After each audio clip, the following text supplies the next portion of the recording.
sinabi ko lang kung bakit maraming mga sumusugal pa rin dito sa Canada kahit pa maganda yung trabaho nila. Kahit pa man sila engineer, doktor pa sila, sabi mo, TV reporter pa, malaki na yung mga sahod nila. Sumusugal pa rin sila dito dahil nga sa mga ganyang dahilan. Yun. Ang bilis ng weekend, man. Tapos na naman yung weekend. Pasokan na naman. Ay.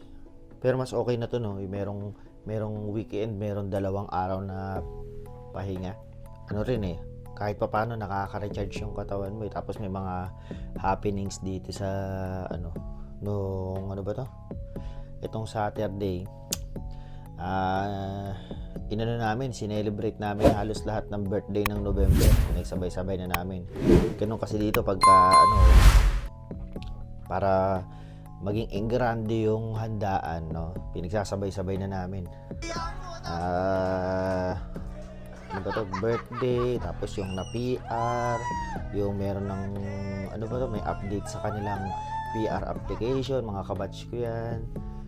Basta lahat sinabay-sabay na namin na celebration, kaya engrande, basag lahat Pero okay lang, enjoy naman. Saka usually dito pagka Saturday ginaganap yung mga happenings kasi talagang work oriented ang mga tao dito sa Canada.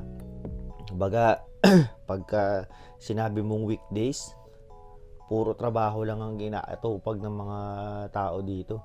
Kaya pagdating ng Sabado, Biyernes Sabado lang halos Kasi pahinga pa rin ng Biyernes ng gabi, hindi tulad dyan sa Pilipinas sa atin, di ba?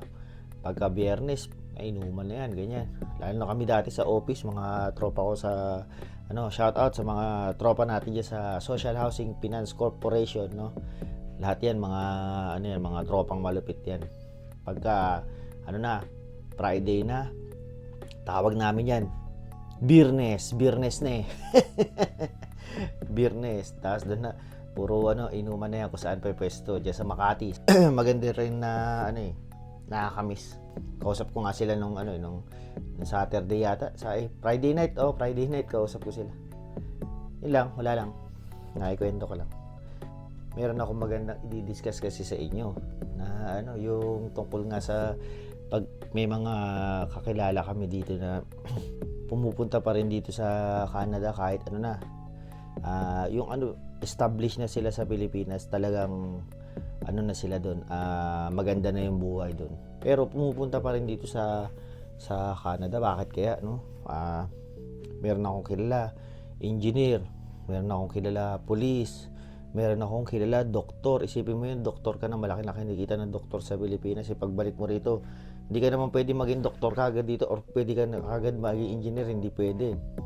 Talagang back to zero ka pag pumunta ka rito. Talaga susugal ka. Kasi kumbaga nandun ka na sa comfort zone mo, 'di ba? Nasa Pilipinas ka na. Kumikita ka na ng malaki. Tapos establish yung buhay mo. Kumbaga hindi na ordinary yun pagka engineer ka, doktor ka. Si Miss Ina Andulong, 'di ba? Reporter ng CNN. Pero pa rin nakuha pa rin na pumunta rito kahit alam nila na back to zero ang buhay nila.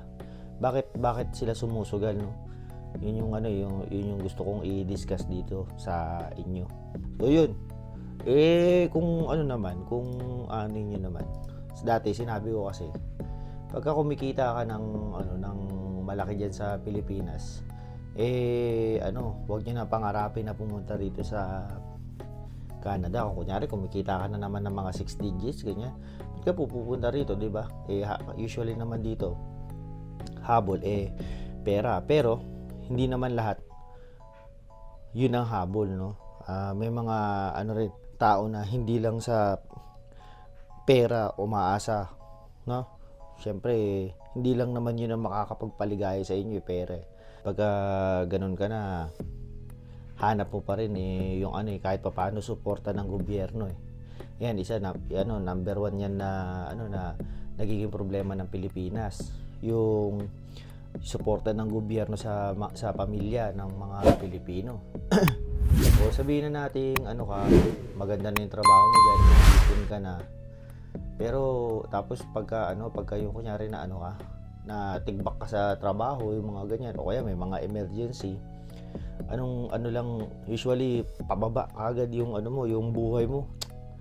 Ano kagad yung, kumbaga, talagang nagre-rely ka lang sa sarili mong sarili mong sahod, sarili mong hindi tulad ng dito sa sa Canada, mayroong government support. Pero kunyari dito nawalan ka ng trabaho, meron kang support from government na na habang hindi ka nakakahanap ng trabaho, bibigyan ka nila ng allowance. Tapos pagka yung may mga anak kayo, isipin mo yun, kunyari marami kang anak sa Pilipinas tapos nawalan ka ng trabaho. Tapos yung savings mo, makikita mo unti-unting nauubos. Dito kasi maganda yung suporta ng gobyerno sa yung mga benepisyo nila. Hindi ka lang aasa sa sarili mong sahod. Yung suporta ng gobyerno, tuloy-tuloy yan para sa inyo hangga't makakuha kayo ng trabaho na bago. Maganda rito. Yun yung isa sa gusto ko benepisyo ng Canada, support ng government. Saka sa totoo lang, ang gulo ng Pilipinas ngayon, lalo na itong nagbago ng administrasyon. Hindi man sinisiraan si BBM. Basta hindi ko lang gusto yung tinatahak ng government natin ngayon. So yun. Tapos usually yung mga pumupunta rito gusto lang din maka-experience ng yung makatira sa first world country, no?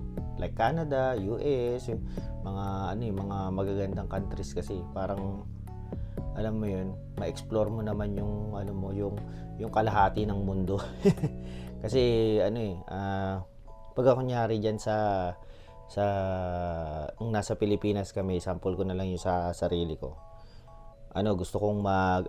Gusto namin mag US ng misis ko eh. Pangarap namin makapunta ng US eh.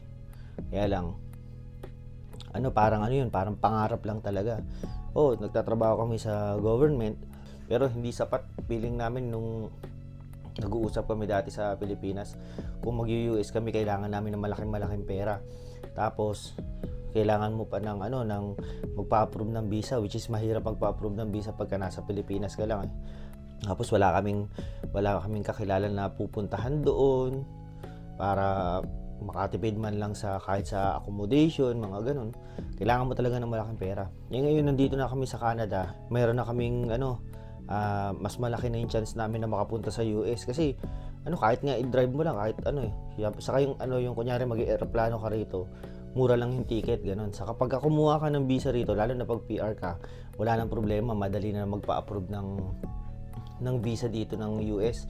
Yung yung mga kasama namin ng mga Indiano, sila Spanky, sila Ross, wala na si Ross kasi Spanky nag-resign na sila. Lagi ko nakikwento rito sa sa vlog ko. Na PR na sila. Hindi pa sila PR, kumuha na sila ng visa ng US, na approve kagad. Walang kabog-abog, madali lang. Basta nandito ka na sa Canada, yun yung magandang ma-experience. Makapunta ka sa mga countries na malapit dito. Lalo na kami, US talaga. Sa Pilipinas naman kasi, nakakapunta kami sa mga Asian countries. Syempre, iba pa rin pag kayo nandito ka nagdagalay. Sipin mo maglalakad ka sa Central Park, yung mga ganun. Pangarap namin ng Mrs. Ken. Yun. Ano pa ba yung madalas na dahilan ng mga tao na pumunta rito? Isa pa yung mababa ang crime rate dito sa Canada, lalo na dito sa amin sa Manitoba kasi nga dito sa Brandon City wala talagang halos rito crime. Mababait tao rito meron man siguro mga isolated cases, pero konti lang talaga, hindi tulad sa Pilipinas. Diyos ko, sa Pilipinas dati naalala ko, maglalakad ka lang na sa jeep, nakuhaan ako ng cellphone. Isipin mo nag-jeep ka lang, papasok ka ng trabaho, Saka doon, kunyari naka-iPhone ka or ano man phone mo, hindi ka pwedeng yung maglalabas ka ng cellphone, naglalakad ka. Naka, Matchin talaga kagad yan. Dito sa amin sa Makati, marami. Dito sa Brandon, hindi ko man lang naramdaman na ako, yung parang hindi ako safe. Lalakad kami diyan sa downtown dito. Kahit anong gawin mo rito, parang yung pakiramdam mo safe ka. Isipin mo yun kasi, di ba pa, kunyari yung mga anak mo nag-aaral, yung feeling na unsafe, parang yun yung pinakaayaw namin, lalo na sa mga bata, di ba? Dito, feeling ko maganda, no? O, ano pa ba? Sa sa Pilipinas, madali makakuha ka naman ng bahay, pero kailangan maganda yung trabaho mo. Yun nga, kunyari mga engineer, mga doktor. Kami sa government, nakakuha kami ng misis ko ng bahay namin sa Laguna. Pero iba pa rin talaga dito sa Canada. Dito, pagka meron kang budget at PR ka na, pwede ka na agad bumili ng bahay. Tapos ano pa yun, isa pa to sa difference ng kunyari sa ibang bansa ka. Kunyari yung mga nasa UAE, yung mga nasa Middle East, sila doon, kahit kumita sila ng malaki doon, hindi sila makakuha ng property. Ewan ko lang sa UK kung meron mga nabibiling bahay doon, pero dito kasi sa Canada, kung meron kang kakayanan na bumili ng bahay, makakabili ka dito ng bahay. Maganda mag-invest ng bahay dito, tingin ko. Lalo na itong sa Brandon City, pausbong pa lang na na city. Talagang marami siyang mga rito, mga inaayos. Talagang kita mo na baka malay mo next Winnipeg, yung Winnipeg malaki na tataas na, high-rise buildings na dun Dito parang nag-i-start na Tapos ano pa ba? Yung sinasabi nila lagi yung free education daw. Hindi naman free. No, kasi syempre kasama yan sa binabayaran mo na tax dito. Pero dito kasi wala kang babayaran simula elementary sa high school. Ang difference naman sa Pilipinas naman, meron din naman mga free education, di ba? Kaya lang yun nga, nasa mga public school. Dito public school nila, pero maganda pa rin yung klase ng mga school dito.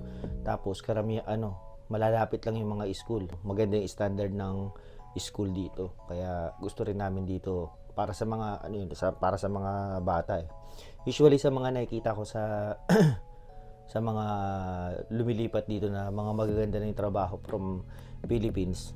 Tapos kahit mag back to zero man sila dito, ang usually na dahilan nila para sa ikabubuti ng bata, mga anak. Yung future ng bata ang tinitignan nila dito.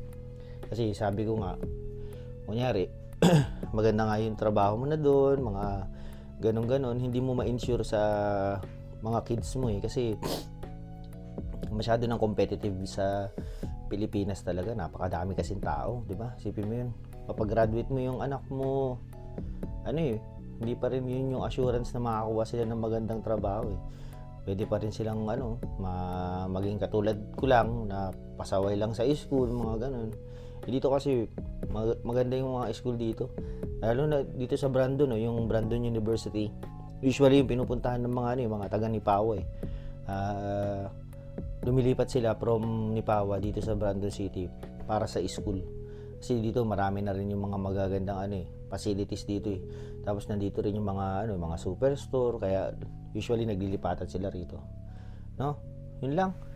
Hindi ko naman masyado sinabi ko lang kung bakit maraming mga sumusugal pa rin dito sa sa Canada, kahit pa maganda yung trabaho nila, kahit pa man sila engineer, doktor pa sila, sabi mo, TV reporter pa, malaki na yung mga sahod nila, sumusugal pa rin sila dito dahil nga sa mga ganyang dahilan. No? Yun lang. Ano kayo ba masabi? I-edit ko pati. Tuloy-tuloy lang video natin, no? Mag-like, share, subscribe naman kayo dyan, no? Daming nanonood tapos di naman subscribe. Yun lang, yun na. Like, share, subscribe. Mga ganun. Paalam.